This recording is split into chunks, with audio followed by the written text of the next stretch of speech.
Hello everybody, it's the Historical Gamer once again, and today we're returning to our War in the Pacific Admirals Edition play-by-email game against XTRG.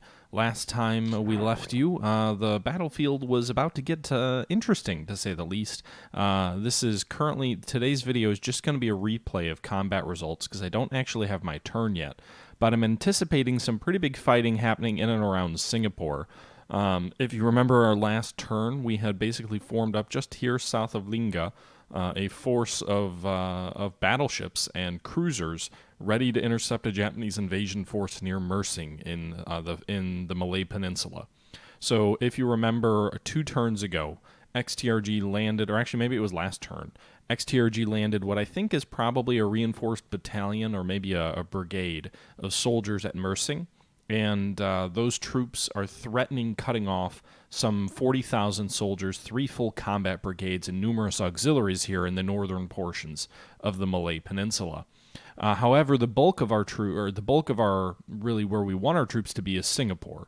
Essentially, these troops are up here delaying the Japanese advance south. They've already taken Kota Baru, but these troops are up here in order to delay the Japanese drive south down the Malay Peninsula. XTRG is playing a little bit of Anzio, a little bit of a allied type of a mindset by landing troops at Mersing. He can threaten cutting all those troops off in the north and potentially dramatically weakening Singapore and allowing Singapore to fall to the Japanese much more quickly. It's a bold stroke by him, frankly, because Mersing is some 15 hexes away from Saigon, where the bulk of his naval bombers are located, which means that it's very much at the fringe of bomber ranges in terms of carrying torpedoes. His bombers can carry torpedoes to Mersing and I think 1 or 2 hexes south, but they can't really go beyond that.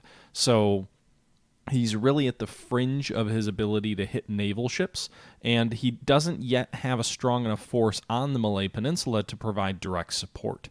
So this turn there was a lot going on. I actually moved some bombers into Menden, and I'm going to be launching spoiling raids against Singora and Kota Baru.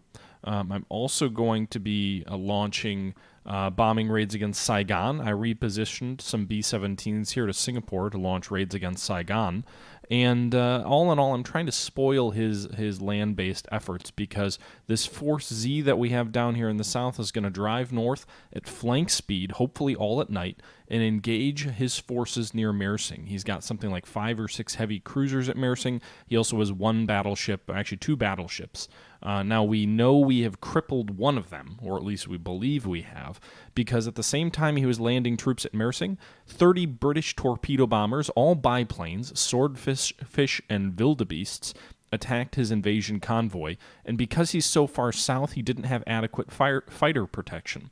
What that meant is that our torpedo bombers got in amongst the formations, and they put 4 torpedoes into the battleship Haruna. Again, this is based off intelligence. We don't know for sure that this is all correct. Fog of War could have us be wrong. But 4 torpedoes were put into the battleship Haruna, and 1 torpedo was put into the battleship Congo. So presumably Haruna is crippled, while Congo is suffering some moderate damage. In addition to that, the torpedo bombers also sunk a destroyer troop transport, inflicting some 200 casualties, and they sank a cargo ship, inflicting another 200 or so casualties on the landing force. So the landing force has already suffered casualties without actually assaulting our troops here. In addition to that, we know there's multiple enemy convoys out here to the west, presumably additional landing forces for Mersing, and the goal of Task Force Z, or the reinforced Task Force Z, is to sprint north and either cripple his cruiser force, finish off Haruna, or engage the enemy troop convoys in an effort to prevent or at least delay the forces trying to drive west across the Malay Peninsula, and threatening, again, the entire position of our troops there. So that's the situation right now. There's a lot of other things going on. There's fighting in the Philippines, fighting in China, and whatnot. But really the big watch point is here in the south at the Malay Peninsula, and we'll see how that plays out here today, live on the stream. I don't have my newest actual turn, so I don't have the ability to see what my ships look like. All I can see is what the combat result tells me. So let's go ahead and jump in. And away we go.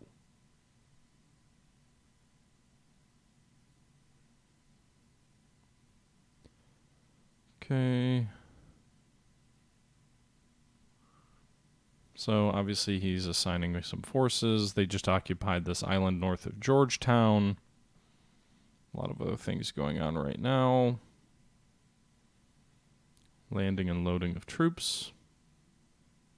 And some additional bombardments going on near Guam.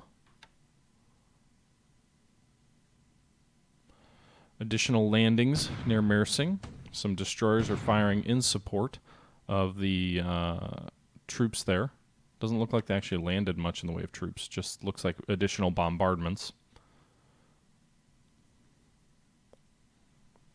Okay, again, this is the night phase, so we'll see how this all plays out. Let's skip through some of the submarine operations near Baton Island and near Grigsby. Did I spoil myself, Charcoal? Or am I seeing this all for the first time? Wouldn't that ruin it if I told you all of this? Alright, so the gunboat Herald is attacking, or is being attacked by a Japanese submarine and countering with depth charges of his own.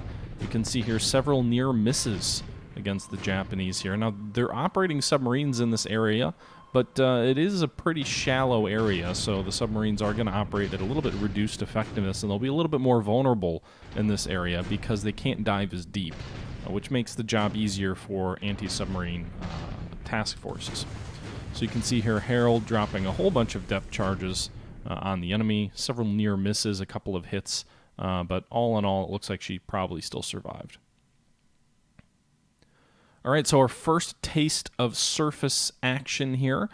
We have sprinted out 2 destroyers from Singapore. We had 2 destroyers in Singapore. We're going to sprint them north to Mersing. Either one, hope they get some lucky sort of torpedo strikes against the Japanese, or at the very worst, that they do some damage to any Japanese screening forces that might be in front of the Japanese main body here. You can see our destroyers did get some torpedoes off. The destroyer, the Isis, and the Encounter, both engaging 2 Japanese, or is it 3 Japanese destroyers? Looks like 2 destroyers, maybe, and a TB. Now, it looks like they basically engaged and fired rounds at the enemy, but no one really did any damage. The British commander actually crossed the T of the Japanese, but no one did any meaningful damage. So they engaged the enemy task force, but they didn't actually do anything with it. Okay, so our ships are presumably retreating back to Singapore, and there's no doubt that they can get there before sunrise, so that'll be good. Meanwhile, we had some cargo ships coming out of Singapore heading south toward Java, and it looks like the Japanese submarines here have engaged those surface vessels as well. Put a torpedo into one. More torpedoes are being fired at this gunboat, the Herald, and it continues to avoid any Japanese submarine torpedoes. At least they're wasting their ammunition on that vessel. Meanwhile, the I-121 appeared to put some torpedoes into the side of a troop transport, likewise trying to escape from Singapore. 1 torpedo hit heavy damage. Task forces retreating from combat with surface vessels. I-166 firing torpedoes at British destroyers. 1 more hit on this Japanese submarine here from the British destroyers here. I think that was actually part of Force Z. Well, here is Force Z. Here is the task force. The battleship Repulse, or the battlecruiser Repulse, the battleship Prince of Wales, the USS Houston, a heavy cruiser, all engaging. Just 3 Japanese warships here. Looks like the Japanese commander has successfully crossed the T of the formation, which kind of sucks. It means basically that they have their broadside on us, and all we have is our forward guns. But given it looks like they're just 3 torpedo boats, that shouldn't be too dangerous. Meanwhile, you can see here we did sink one of those Japanese vessels. 17 shell hits crashed into the Hayabusa, sunk, and 2 other ships suffered no damage. Prince of Wales did suffer 1 shell hit. I didn't see what caliber, but I don't think the Japanese ships have anything meaningful in terms of shells. I wish it would tell me, like, as I scroll through here, what shell actually hit it. I didn't want to watch that whole combat, but Prince of Wales suffered 1 shell hit. Meanwhile, the I-158 bravely fired a torpedo at the Java, the heavy cruiser Java, and Let's see here. Let's see what the result of this is. Wow. Okay, that was a direct hit. Damage to Japanese engines. It's taking on waters. They're taking on water. So it looked like at least one direct hit on that Japanese submarine here from our task force. Heavy damage. 2 hits, actually, and heavy damage. British destroyers are pretty good at anti-submarine warfare, so that's a positive development. I think this is the same submarine, the I-158. You can see the Electra is engaging it as well, again. Near misses. More depth charges. More near misses. A direct hit. Severe damage, and it's forcing the sub to the surface. So the submarine suffered severe damage from the depth charges, and as a result, it decided, hey, my best chance of survival is to go up on the surface. Well, now the British destroyers are engaging it directly with 4.7-inch guns, and I am assuming that means that this Japanese submarine on the surface is a goner.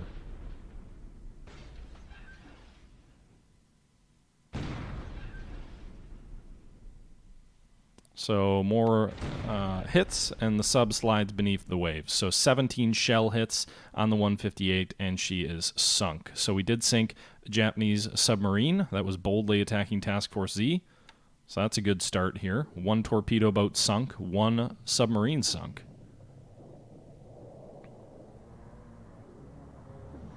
And a large surface engagement is coming here. We've got 2 battleships, 1 heavy cruiser, 5 light cruisers, 7 destroyers, although I only see 5 on the screen. No, 7 destroyers here. The Japanese, meanwhile, they have a strong force of their own. It looks like they've got 6 heavy cruisers, 2 light cruisers, and 7 or 6 destroyers here. You can see the battle opened up with the heavy cruiser Kumo hitting the USS Boise, a light cruiser's bridge, with some of its 8-inch shells. Meanwhile, the Boise's returning fire against Suzuya and has hit it as well with belt armor. It's hitting it with 5-inch guns. Looks like just superstructure damage. These are heavy cruisers, remember, so they have better armor here. 5-inch shells from the Houston also hitting another Japanese heavy cruiser. I don't see the main guns engaged at this point. No report. There's torpedoes in the water. No report of any torpedo hits yet. The USS Houston firing on the Takao. More torpedoes in the water here. You can see these Japanese heavy cruisers also have torpedoes. I think all the Japanese light cruisers also have torpedoes here. But a lot of back and forth here, both sides firing. Our battleships don't really seem to be engaged to this point, or at least not really doing anything of note. The Express just suffered some damage that did penetrate the hull. You can see there an internal explosion here, a British destroyer. Meanwhile, the Express just collided with a British light cruiser. So a collision at sea there. That's a little bit concerning here. I would imagine the Express is probably screwed if it's colliding with friendly warships. Meanwhile, some 8-inch shells are hitting the Suzuya, causing casualties on it. So the USS Houston striking home. Now, all these engagements are occurring at night. The U.S. ships are much inferior. Actually, all these ships probably are vastly inferior to the Japanese ships when coming to engage at night. The one big advantage the Allies have is both the Prince of Wales and the Repulse, and one of the British destroyers have radar on them. So even though the Japanese are better fighting at night, the Allies have a technological advantage.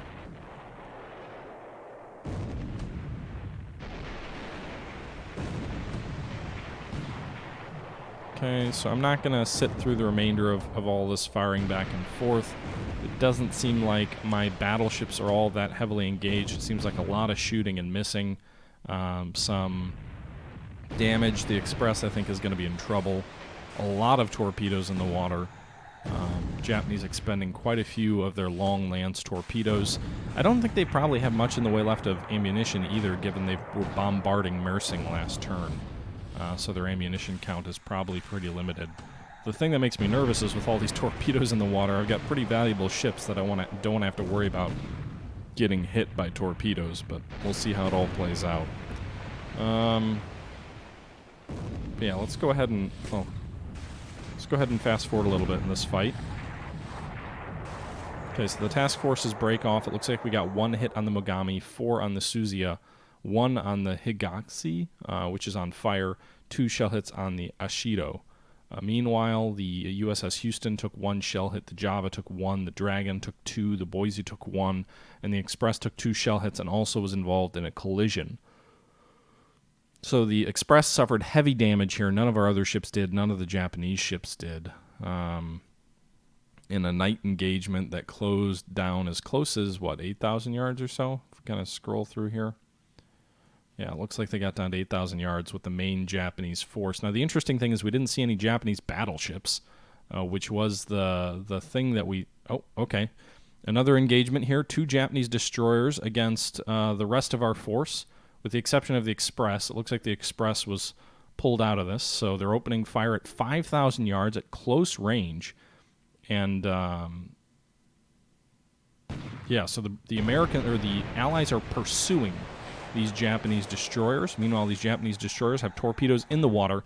They've closed the range to 2,000 yards, which is point-blank range. You can see here the Prince of Wales, the Repulse, all engaging these Japanese destroyers. And there you go. The Prince of Wales just suffered a torpedo hit. Again, they're at very close range. It looks like it did damage to its engines. Some shell hits as well coming into the Prince of Wales. She's already taken 1 fish. Now, most of these shells appear to be hitting the armor, which is good. It shouldn't, penetrate anything. These are like machine guns that are hitting it, so these hits are more or less meaningless. Just again saying belt armor hit, belt armor hit, belt armor hit, tower armor hit. Nothing penetrated, no internal explosions. Maybe 1 mount or so on the outside of the ship hit. Superstructure hit. Again, more 12.7 centimeter weapons. Range is increasing to 3,000 meters, or whatever. More rounds being fired. All right, so a 4-inch secondary round just hit the Yaguri. Additional torpedoes in the water. Japanese continue to fire their small... Ooh, an explosion in the superstructure on the Repulse. That's not... Oh, shit. The Repulse just took a torpedo as well. It also suffered damage. Was that second torpedo a hit but no explosion on the Prince of Wales, guys? I wish I could go back to read the combat report there, but I think it said hit with no explosion. If that's true, that's good. Now, admittedly, these engagements are colored by fog of war, so who knows exactly. We won't know for sure until we get back to our turn, but I'm really hoping that second hit was not something that actually did any damage. Ooh, a 14-inch shell just exploded inside the Yaguri. I think she's going to be in some trouble. More belt armor getting hit. Another 14-inch shell. Looks like the Prince of Wales finally decided to use its main guns. I thought she had 15-inchers, but I could be wrong. So if that really was a dud, and I guess that's the question, if Prince of Wales really only took 1 torpedo hit, then frankly I'm pretty excited about the prospect of this battle not being too much of a disaster. Oh no! Was that another torpedo hit? Fuck! So I guess that didn't count as a So what is that, actually 3 torpedo hits? I'm confused.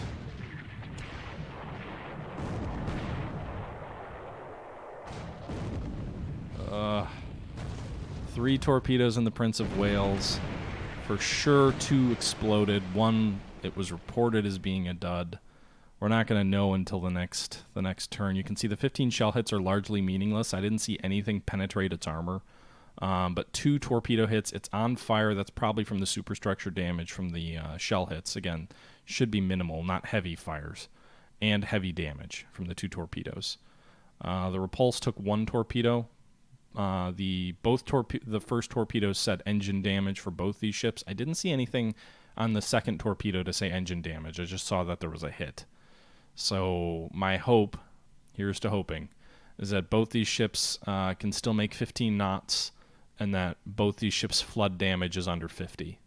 If they're both under 50 and if they both can make 15 knots, I think they'll get out of Dodge before the Japanese aircraft can kind of come in and sink them. But if not, I don't know. Well, it'll also depend on the Admiral. Our Admiral is very aggressive, so it'll depend on if he decides to keep the battleships with the task force into the daylight or if he allows them to disengage and kind of pull out. I hope he orders them to withdraw the task force, split the task force up. I wish the combat results, like all it does here is tell me the range. It doesn't tell me anything about the hits, which is a little bit frustrating. Like I get it's a summary, but at least torpedoes you should say like what happened. Man, that is deflating. To have a lone Japanese task force of 2 destroyers absolutely ravage your battleships and put 3 torpedoes into them. 4 really. We got lucky on a dud there. Oh my goodness.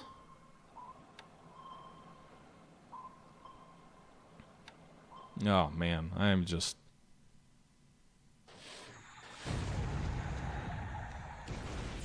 Well, you know me. I'm the butcher. Alright, well, he's got additional subs to the south. The I-121. Put 2 torpedoes into another troop transport and sank it. Fortunately, there's no soldiers on those troop transports. We're just trying to get them out of the area.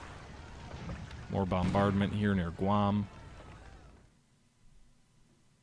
We've got quite a few heavy cruisers in action here. Okay.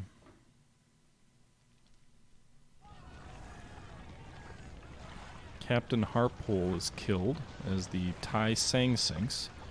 Oh, and here's the Japanese battleships. It looks like the Haruna and the Congo, as well as 4 destroyers.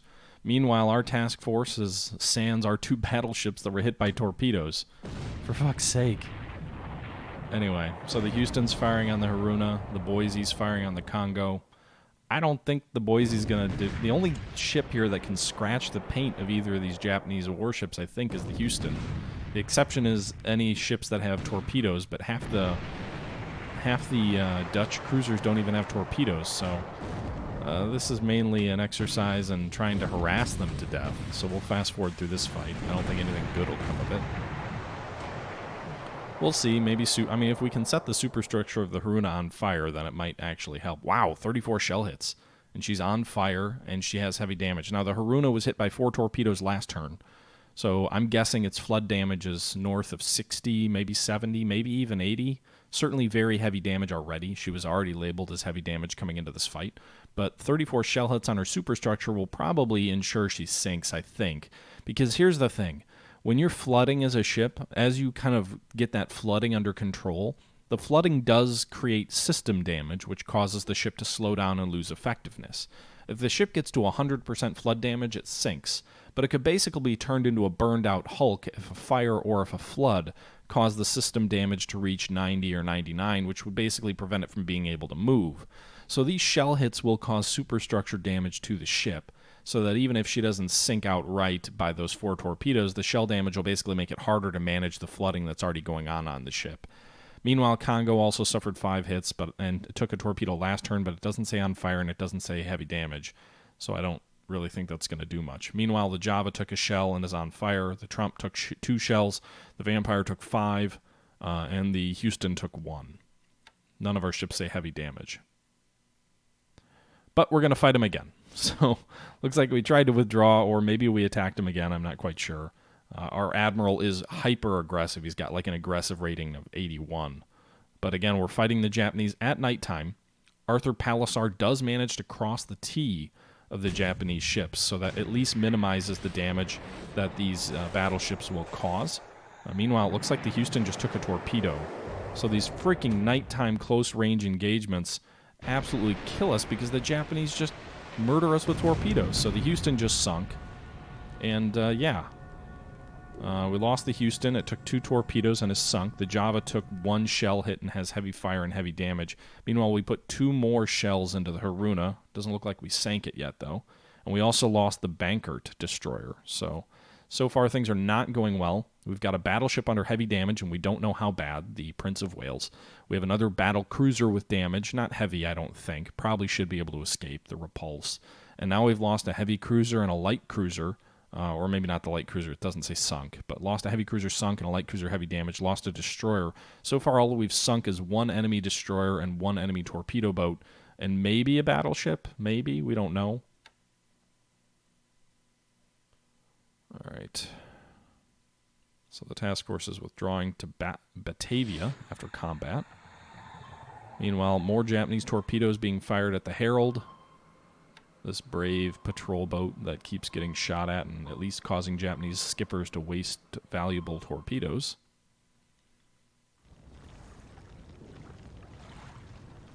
Okay, so the Java sank, so now we have officially lost the heavy cruiser Houston and the light cruiser Java. So a heavy cruiser, a light cruiser, and a destroyer all sunk on our end so far. More bombardments near Guam. I don't know why I just didn't take Guam yet. Landing more troops in the Philippines, further up the Luzon coast. Looks like the night phase is ending, so we're going to get into the daytime phase with air combat. Hi there, Air Turanian. Welcome to the stream. We're just entering the daytime phase. We've lost one heavy cruiser, one light cruiser, one destroyer. The enemy's lost one destroyer and one torpedo boat, as well as some heavy damage on a battleship that was already heavy damaged. Looks like we're engaging a task force of some merchant ships and troop transports. This is a brave, brave gunboat here. It's got 2 destroyers against it. And Japanese open fire first. We're going to skip through this because it seems pretty straightforward. Oh, wow, the Herald is not sunk yet. 4 shell hits and on fire. Didn't do any damage, but not sunk yet. Oh, but now we're engaging. What are we even engaging? I don't even know what this tiny-ass thing is. It's a Japanese amphibious task force. It's an AMC, a minesweeper. So basically we engaged it and we didn't attack it. Meanwhile, task force something. What does it say here? Task force 162 aborts mission and returns to home port. Meanwhile, task 43 is encountering an enemy task force. Oh, wow. All right, so we are engaging an enemy troop convoy, I'm guessing. These, or at the very least, it's a heavy cargo convoy. Looks like they have 1 light cruiser, 1 torpedo boat, and that's the extent of its escorts. Meanwhile, we've got the light cruiser Boise, and then we've got 3 other light cruisers and 3 destroyers here against this force. So you can see here our destroyers are going to engage these cargo ships, the Arima Maru, the light cruiser Isuzu, and the torpedo boat Kari. I really like our odds here. 4 light cruisers and 3 destroyers versus just 1 light cruiser and 1 torpedo boat.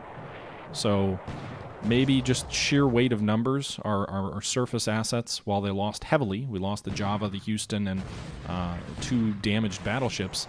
At least through weight of numbers here, we've pushed through these enemy surface forces, which have to be largely done in terms of their ammo complement. They bombarded last turn. So part of the reason we got through may just be the fact that I don't think they're going to have much in the way of ammunition left to shoot at us in those in their major surface combatants.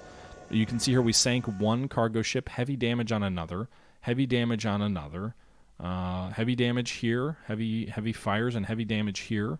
So it looks like 4 ships, 5 ships, 6 ships have heavy damage, and 1 is reported as sunk. So I would expect more of those to sink as time goes on or fog of war goes away.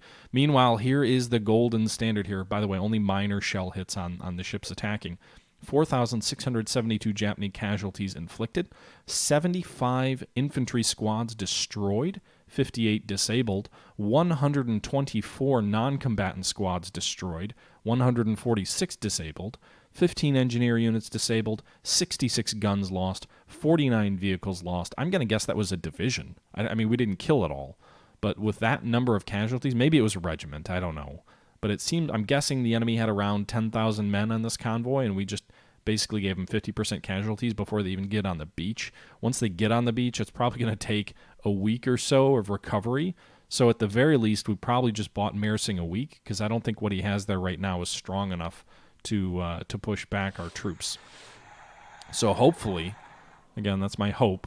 Hopefully the Japanese were just given a pretty bloody nose. I don't know. We'll see. Meanwhile, a sub is attacking these 2 allied forces. I don't know what convoy that is. I'm trying to see here. We've got what just exploded. Why did I just hear explosions? So the Jupiter is down here, just east of Singapore. I'm guessing this might be the Prince of Wales and the Repulse. I'm guessing. The Jupiter was part of the task force that went into Mersing. So I'm hoping that I'm hoping the Prince of Wales and the Repulse have made it this far south already. Because if they're able to move 2 hexes, or at least 1 hex since the damage they took, probably can move another 2 hexes and get down around here and basically be out of torpedo range of the Japanese Air Forces. But we'll see. Herald is... Oh no, the Herald. The astute Herald. You survived through so much, but you just took a torpedo. You're probably going to sink. Yep, there you go. Meanwhile, the Ha-14 near Pearl Harbor, a mini-sub, is finally sunk.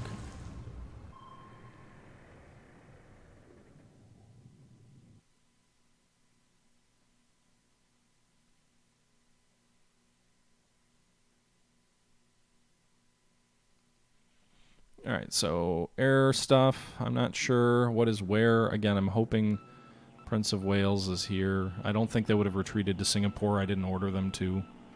But I'm hoping they got at least 2 hexes away. That would give me some confidence that they're not completely crippled.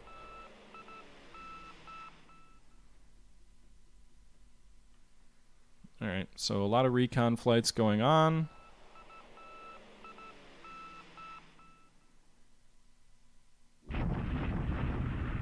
Large Japanese bombing raids on Manila. I don't know how he has 63 zeros flying in on Clark Field. That is a lot of fucking zeros.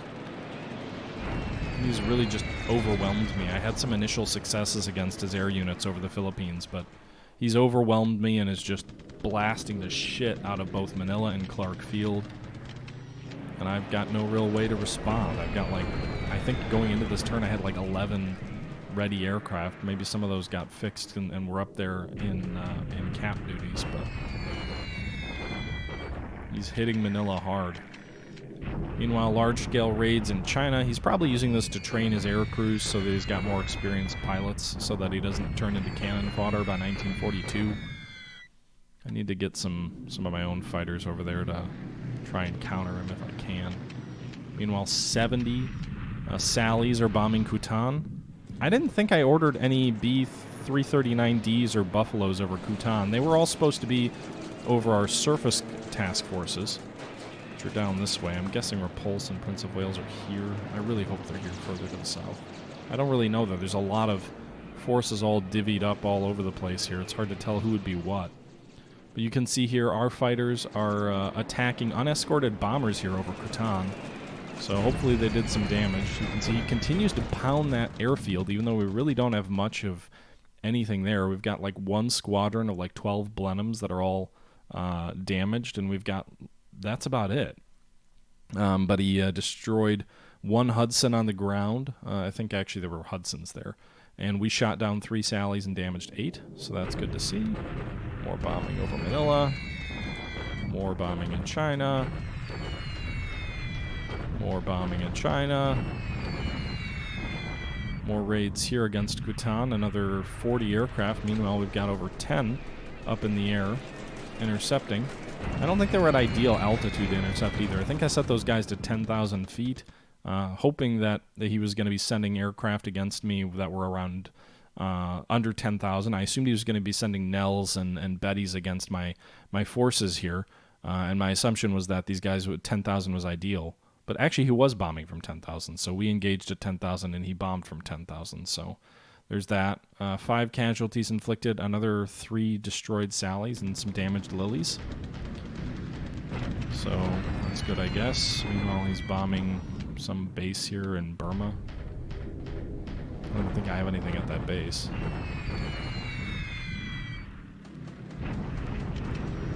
Some Nates are intercepting some of my Chinese bombers. I did get the Chinese Air Force into action today. We suffered some planes damage, no destroyed. We inflicted some casualties on him on the ground. We've got some bombers coming in from Borneo against some of his vessels there. We also have some aircraft bombing the airfield at Singora.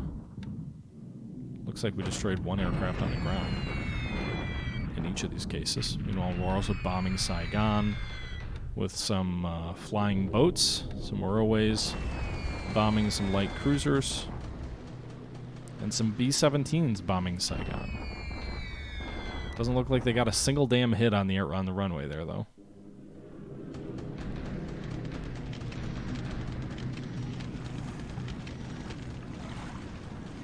Something just sank. What sank?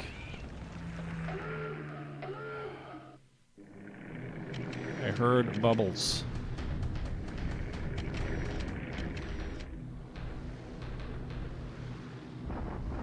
Wow, Lieutenant Murray, so it's probably a weak ship, nothing to be worried about. More shitty aircraft that can't hit the broadside of a barn. I ordered my torpedo bombers to stand down this turn, by the way. My assumption is that he would have very heavy fighter cover-up over his warships, but I didn't. Maybe we missed an opportunity, because I didn't really see much out today. Alright, so we're going to engage the Haruna and the Congo again. Hey, we got the Haruna!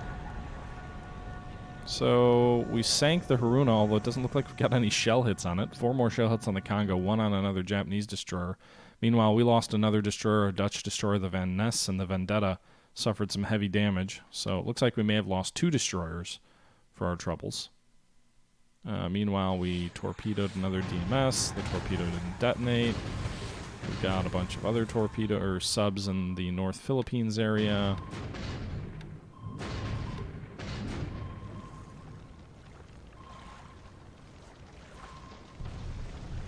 $5K might be a brigade Neuhauser, but we didn't sink the whole convoy, so I don't think we got every man there. Alright, so he's attacking Hong Kong. He didn't take it. He did reduce the fort, so it's probably got 1 more turn left in it. Meanwhile, he's lost another 250 soldiers. We lost about 600. The Japanese did a bombardment attack up here in the north, inflicted no losses. We bombarded their troops at Mersing here, which appears to be a battalion of soldiers ashore, the first of the 124th Infantry Battalion here. We've got double their attack value. If I had known that, I would have launched a shock attack against these guys. These guys also probably lost about half their number when their cargo ships were hit by torpedo bombers last turn. So it's kind of a Guadalcanal situation where they're cut off without support. But again, if I launch a shock attack and he lands more troops next turn, that could be problematic. Meanwhile, near Ichang, it looks like he reinforced Ichang with the 34th Infantry Division here, so that attack's probably going to fail. I thought we had gotten to a point where we would succeed. We did have 1-to-1 odds, so I guess they built the fort back up from 0 to 1 that turn, because last turn it said we had reduced it to fort 0 at level 0.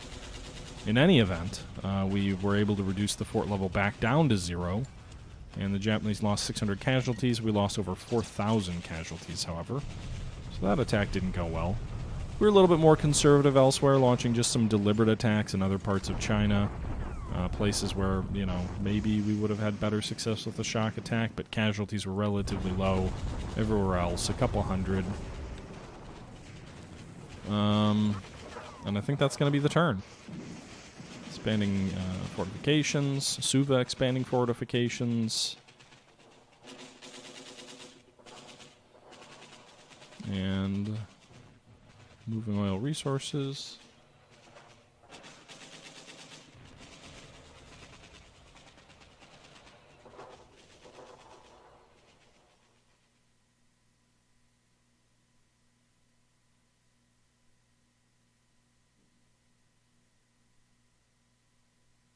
Just waiting to see if this turn is over.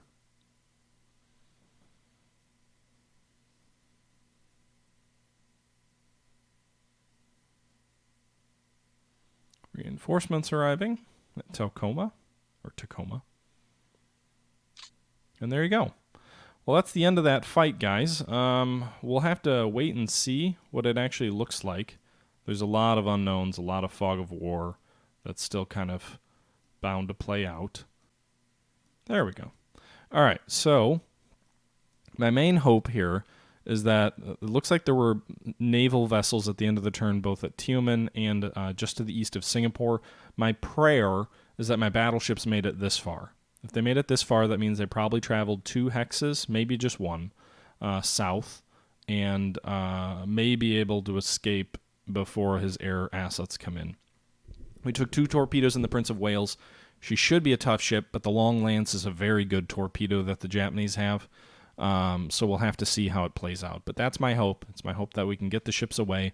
They'd probably spend like a year repairing in South Africa anyway, But if we can get the Prince of Wales and repulse away, then I think this is a clear-cut victory for the Royal Navy and for the Allied Expeditionary Force.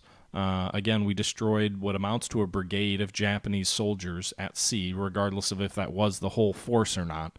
And we also finished off a Japanese battleship. We sank a destroyer, sank a torpedo boat. We inflicted some damage on some cruisers and on the Congo, probably nothing too bad. But at the very least, we destroyed we destroyed the Haruna. We destroyed 2 small ships, and we also destroyed a bunch of cargo ships and a brigade at sea. For the cost of 1 heavy cruiser, the USS Houston, 1 light cruiser, the Java, and 2 or 3 destroyers, that is well worth the cost. If the cost includes 2 Allied battleships, then I think on balance you would say the Japanese won. From a strategic perspective, though, I still think the battle would be an Allied victory. Maybe a Pyrrhic victory for the Japanese if they really did destroy both those or end up destroying both those battleships. The Battle of Mersing, or the Mersing Sea, or whatever we want to call this, is not yet over. We probably have at least 1 more day of mopping up operations, but we'll see how that all plays out. One other intriguing development is I do have some light cruisers and destroyers sprinting up north that I had left at Java. So they're sprinting up here. If he continues his attack on Mersing, I have to imagine his heavy cruisers and battleships are going to have to fall back to Cam Bay, which I think is the nearest port that they can replenish their armaments. The heavy cruisers, certainly. The battleships, I think. But I think they're going to have to go back here. So that's going to take him, after this turn, that's going to take him 1 full day to get back to Cameron, and then 2 days to transit back to Mersing. So we probably have 3 days with limited enemy heavy surface forces in and around Mersing. I would assume his air units, which really didn't come out to play at all, will be around. It might have been weather, or maybe he set them to some weird settings. I don't know. But, or maybe he just forgot. I don't know. It was weird not to see any naval bombers. But in any event, I'm assuming those will come out to play. But next turn, my anticipation is there'll be a lot of air action, sort of mopping up damaged ships, probably more from his side than mine. I don't have a huge ability to kind of reach out and touch him with my naval air arm.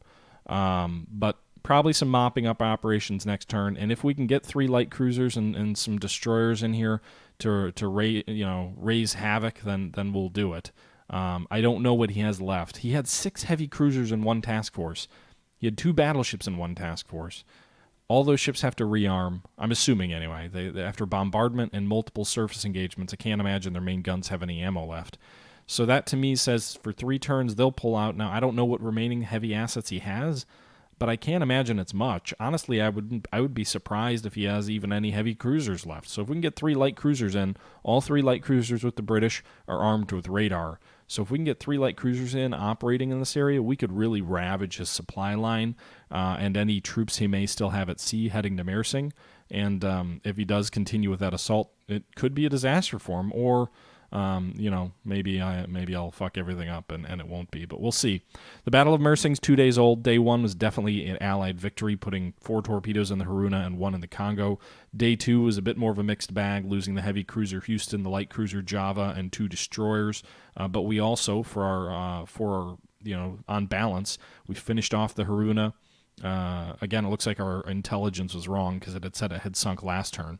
But we finished off the Haruna. We put a little bit more damage into the Congo. We destroyed a submarine. We destroyed a destroyer. We destroyed a a torpedo boat. We destroyed 4 or 5 merchant ships. And we also lost 2 battleships damaged. And that's kind of the balance scorecard at the moment. So we'll see what happens next turn. We'll see in a couple of days when XTRG gets the turn back to us what we're looking at. But overall, unless these intelligence reports were completely wrong and we lost both the Repulse and the Prince of Wales, I'm pretty pleased with those results. I guess I wish my battleships had actually been involved in some of those surface fights. It was kind of interesting how really the big surface combatants were victim to torpedo, but they really rarely got to even fire or use their main guns. So we'll see. Anyway, guys, I think we're going to go ahead and end it here.